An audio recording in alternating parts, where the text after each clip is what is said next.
What's up everyone, I'm Zach, this is Ed here in Apologetics, and in this video I'm going to give you 14 arguments for God's existence. So let's get started.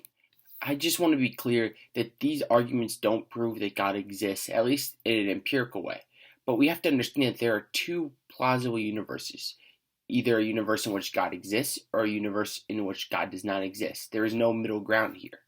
So what I want to do today is make the case that the universe in which God exists is the one that we live in because it makes the most sense.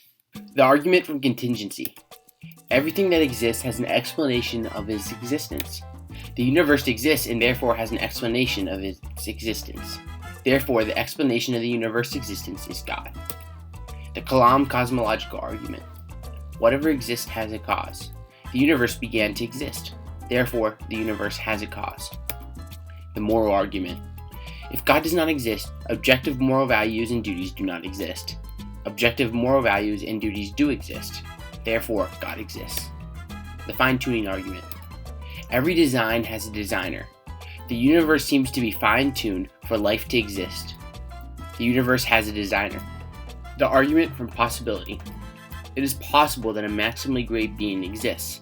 If it is possible for a maximally great being to exist, then that being exists. There is a maximally great being. The argument from DNA. Every code has a coder. DNA is an extremely complex code. DNA has a coder. Argument from simplicity. Science has discovered principles which can be discovered. Scientists could only use these principles if they were discoverable. Therefore, these principles must have been designed to be easily discovered. The argument from coincidence. The universe contains many improbable coincidences that, if resulted differently, would lead to us not existing. These coincidences lead to a nearly improbable universe that we live in. There must be a mind behind the creation of the universe. The argument from answered prayer. Sometimes people pray to God, and the odds of the event happening are very slim. Then the events happened. Therefore, there must be a God which answers prayer. Argument from miracles. Miracles are events that violate the laws of nature.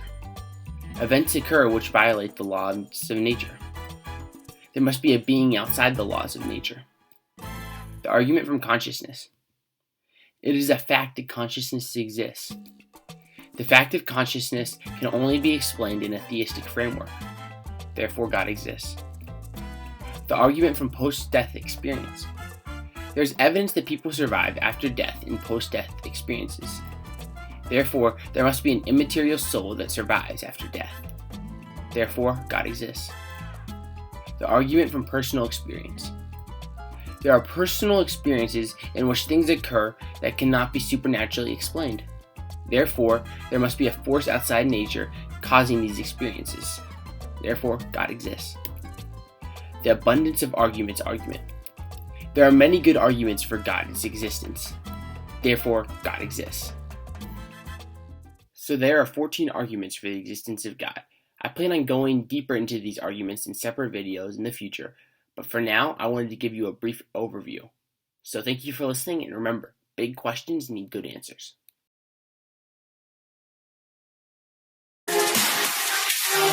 Love is you.